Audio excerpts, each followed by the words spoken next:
বেলাল রাদিয়াল্লাহু তাআলা আনহু ওনার টোটাল ওয়েলথের এস্টিমেশন হচ্ছে মাত্র একটা লুঙ্গি। একটা লুঙ্গি, টোটাল ওয়েলথ এস্টিমেশন, টোটাল সম্পদের পরিমাণ বেলাল রাদিয়াল্লাহু তাআলা আনহুর কি ছিল? কথা বোঝে নাই বোধহয়, কি ছিল? ওই বেলাল রাদিয়াল্লাহু তাআলা আনহুকে বিষ্ণু ইসলাম বলেছেন, আনফিক ইয়া বেলাল, ও বেলাল তুমিও দাও। ওয়ালা তাখশা মিন যিল আরশি ইখলালা, আরশের অধিপতির তো কোনো ঘাটতি নাই, তুমি দিলে ওই আল্লাহ তোমারে বাড়ায় দিবে। এজন্য আমার প্রিয় ভাইয়েরা, দিলে কমে না, দিলে বাড়ে।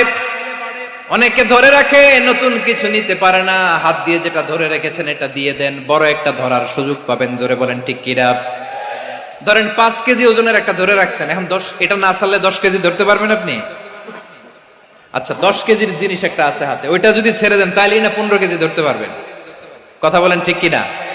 তাহলে দিলে বাড়িয়ে দেয় কে? রব্বুল আলামিন বললেন 3 নাম্বার আদেশ হলো তোমাদের প্রতি সমাজটারে কেমন করে মানবিক সমাজ, সুন্দর সমাজ গড়বা। 3 নাম্বার আদেশ হলো ওয়া আতিদাল কুরবা হাক্কা, নিকটাত্মীয়দেরকে তাদের প্রাপ্য বুঝিয়ে দাও। এই নিকটাত্মীয়দেরকে তাদের অধিকার বুঝিয়ে দেওয়া, প্রাপ্য বুঝিয়ে দেওয়াতে আমাদের গাফলতি আছে না নাই? চট্টগ্রামে নাই? মাশাআল্লাহ আছে, আছে।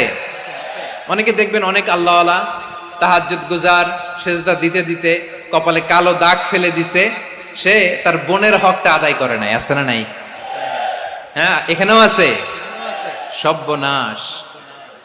অনেক বড় হাজী সাহেব, বিশাল লম্বা দাড়ি, ছেলেরে সব দিয়ে দিছে, মেয়েরে কিছু দেয় নাই, মেয়ের হক আদায় করে নাই। আছে না নাই? এই হাজী সাহেবেরা, এই আল্লাহওয়ালারা কিয়ামতের ময়দানে আটকে যাবে। আপনি অন্যের অধিকার নষ্ট করেছেন, তাদের রাইটস কে ভায়োলেট করেছেন।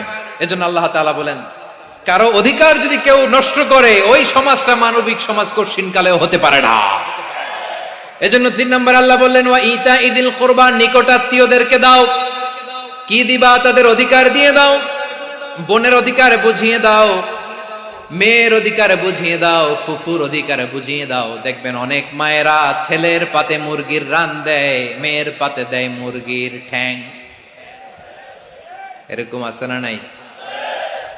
ছেলেরা কি দেয়? মুরগির। মেয়ের পাতে কি দেয়? তো মেয়ের কি মুরগির রান খেতে মনে চায় না? মনে চায় না? এমনটা করা যাবে না। নিকটাত্মীয়দেরকে অধিকার দিয়ে দাও, নিকটাত্মীয়ের সাথে সুসম্পর্ক রাখো। আদেশটা কার? এজন্য প্রিয় ভাইয়েরা, জীবনে যদি বারাকা অর্জন করতে চান, নিকটাত্মীয়